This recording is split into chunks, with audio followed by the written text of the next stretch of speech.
তাজমহল ময় বলা হয় সব ময়। অ্যাম্পি থিয়েটার, অনেক ভয়ঙ্কর খেলা কিন্তু এখানে হতো। গরিবের 7 ওয়ান্ডার্স, সপ্তম আশ্চর্য। হ্যাঁ, গরিবের কেন বলছি সেটা একটু বলি। গরিবের 7 ওয়ান্ডার্স সপ্তম আশ্চর্য বলছি এজন্য যে, কারণ আপনাদের সপ্তম আশ্চর্য দেখতে হলে ছুটে যেতে হবে পৃথিবীর বিভিন্ন প্রান্তরে, কিন্তু সেটা সবার পক্ষে সম্ভব নয়। তাই যাদের পক্ষে সম্ভব নয় তারা চাইলে জীবনে অন্তত একবার এখানে এসে সপ্তম আশ্চর্য দেখে যেতে পারেন। যদিও এটা রেপ্লিকা, তবু অনেক মনোমুগ্ধকর। আপনাকে অর্থাৎ আপনার চিত্তকে ফুল এন্টারটেনমেন্ট করবে। আপনি অনেক বেশি বিস্মিত ও আনন্দিত হয়ে যাবেন এই সপ্তম আশ্চর্য দেখে। ইকো পার্ক ভারতের সবচেয়ে বড় শহুরে পার্ক। পৃথিবীর একমাত্র এই পার্কেই রয়েছে সপ্তম আশ্চর্য। শুধু তাই নয়, পার্কে আসবেন আর কিছু অ্যাক্টিভিটি করবেন না তা কখনো হয় নাকি?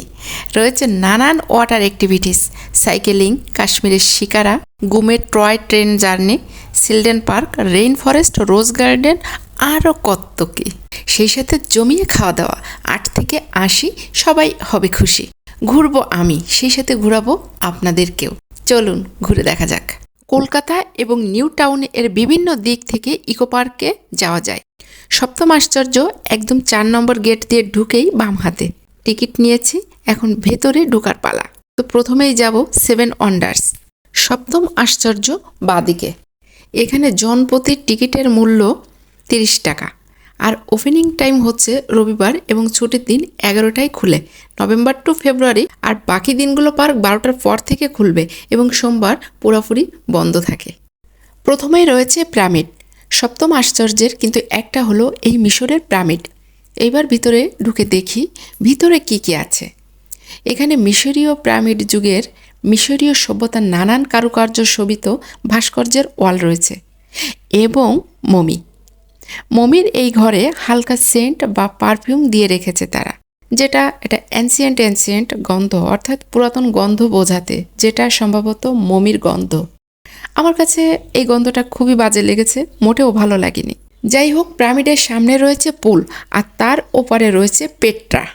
এই হচ্ছে পেট্রা শহর, বেলে পাথর দিয়ে তৈরি, যেটা আসলে একটা মস্ত পাহাড় কেটে তৈরি করা হয়েছিল এই শহর, এবং যেটা অনেক দিন পর্যন্ত কিন্তু লুকানো অবস্থায় ছিল।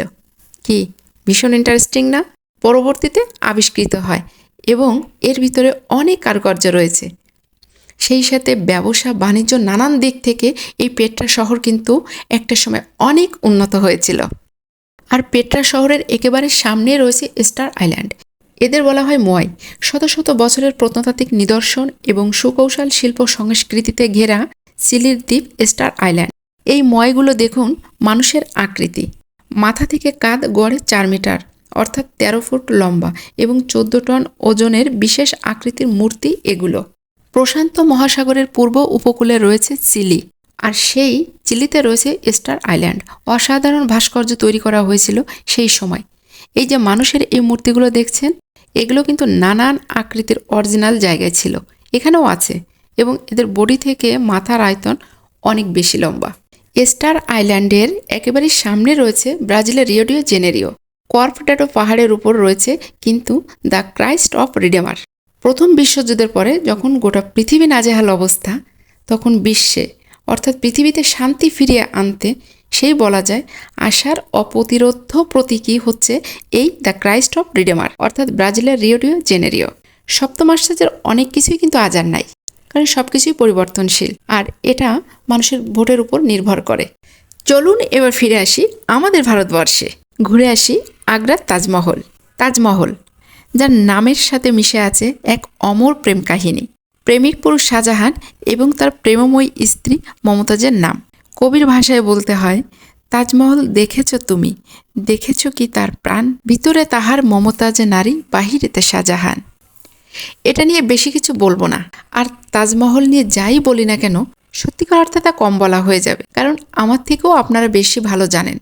তাই চুপচাপ এর সৌন্দর্য উপভোগ করি। তাজমহলের ঠিক সামনেই রয়েছে চীনের মহাপ্রাচীর, বিখ্যাত প্রাচীর, অনেক বিস্তীর্ণ। এটা বেশ উঁচুতে তৈরি করা রয়েছে। এটা চীনের এই মহাপ্রাচীর কিন্তু আপনি মহাকাশ থেকেও দেখতে পাবেন, এমনকি চন্দ্রপৃষ্ঠ থেকেও দেখা যায়। এর দৈর্ঘ্য অনেক বেশি, ধরে নেওয়া হয় এটা 8,850 কিলোমিটার দীর্ঘ চীনের প্রাচীর। মূলত তৈরি হয়েছিল এটা বিদেশি শত্রুর আক্রমণ প্রতিরোধ করার জন্য। তারা মনে করতেন এই দেওয়াল টপকিয়ে শত্রুপক্ষ ভিতরে কখনোই প্রবেশ করতে পারবে না, এটা একটা প্রতিরোধ দুর্গ মাত্র। Amphitheatre, Rome, Italy. এটা সেই জায়গা, এই থিয়েটারে 50,000-এরও বেশি মানুষ একসঙ্গে অ্যাট দ্যাট টাইমে বসতে পারতেন। ঢুকে পড়েছি অ্যাম্পি থিয়েটারে। Colosseum amphitheatre, Rome, Italy, যে থিয়েটারের মধ্যে বিভিন্ন ক্লাসিক্যাল নাটক প্রদর্শিত হতো। কলোসিয়ামের মঞ্চে বিনোদনের জন্য মূলত গ্ল্যাডিয়েটরদের মল্লযুদ্ধ, হিংস্র পশুদের লড়াই প্রদর্শন করা হতো। এছাড়াও অনেক ভয়ঙ্কর খেলা কিন্তু এখানে হতো, এমনকি মৃত্যুদণ্ড পর্যন্ত কিন্তু এই কলোসিয়ামে দেওয়া হতো।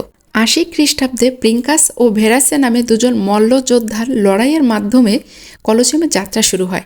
পশুদের গ্যালারির নিচে খাঁচায় বন্দি করে রাখা হতো, পরে মোটা রশি দিয়ে টেনে মঞ্চে তোলা হতো। একই সাথে মঞ্চে 100টি পশু প্রদর্শন করা যেত। পশুর সাথে লড়াই করে কোনো গ্ল্যাডিয়েটর বিজয়ী হলে তাকে বীরের খেতাব দেওয়া হতো। কখনো কখনো লড়াই একটানা 100 দিনের বেশি সময় ধরে প্রদর্শিত হতো। দীর্ঘ এই 100 দিনের বেশি সময় লড়াইয়ে গড় পড়তা 5,000-এর বেশি পশু এবং 9,000-এরও বেশি গ্ল্যাডিয়েটরের মৃত্যু হতো। অনেক সময় কলোসিয়ামের এই মঞ্চে বন্দি দাসদের হিংস্র পশুর সাথে ছেড়ে দেওয়া হতো। নিরস্ত্র অসহায় দাস পশুর হিংস্র থাবায় মৃত্যুর কোলে ঢলে পড়ত। দাসের করুণ আত্মচিৎকারের পৈশাচিক এই রক্তখেলা গ্যালারিতে বসে উপভোগ করতেন স্বয়ং সম্রাট এবং হাজার হাজার দর্শক। লড়াইয়ের জন্য সুদূর আফ্রিকা ও পৃথিবীর নানা প্রান্ত থেকে সহস্র হাতি, গন্ডার, সিংহ, ভাল্লুক কিনে আনা হতো। এই মঞ্চে হিংস্র পশুর সাথে অপরাধীকে ছেড়ে দিয়ে অপরাধীর শাস্তি বা মৃত্যুদণ্ড পর্যন্ত কার্যকর করা হতো। ধারণা করা হয় দ্বিতীয় বিশ্বযুদ্ধে যতটা না রক্তপাত হয়েছে তার চেয়ে বেশি রক্ত ঝরেছে কলোসিয়ামের এই মঞ্চে। কলোসিয়ামের মঞ্চে ছোট ছোট ফুটোর নিচে বালির স্তর রাখা থাকতো, যেন মঞ্চের রক্ত দ্রুত বালি শোষণ করে নিতে পারে। ভাবা যায় কি ভয়ঙ্কর ব্যাপার। রোমকে শান্তির দেশ বলা হলেও অনেকে অমানবিকতার আরেক নাম বলে থাকেন রোমের এই কলোসিয়ামকে, আর যার জন্য কিন্তু এই অ্যাম্পি থিয়েটার বিখ্যাত হয়ে আছে। মোট কথা হচ্ছে এই ইকো পার্কে 4টে গেট রয়েছে, তার মধ্যে আমরা ঢুকেছি 4 নম্বর গেট দিয়ে। সপ্তম আশ্চর্য দেখতে চাইলে আপনারা এই 4 নম্বর গেট দিয়ে ঢুকবেন, তাহলে খুব সহজে এগুলো দেখে সময় সেভ করতে পারবেন। আপনি 4 নম্বর গেট অথবা 1 নম্বর গেট যে কোনোটা দিয়েই ঢুকতে পারেন। একটা দিয়ে ঢুকে আরেকটা দিয়ে বের হয়ে যাবেন, তাহলে সব দেখতে পাবেন। তো পুরো ইকো পার্ক একদিনে ঘুরে দেখা সম্ভব নয়, তাই দেখা হবে অন্য ভিডিওতে অন্য কোনো দিনে। ততক্ষণ ভালো থাকবেন সবাই। Bye bye, tata.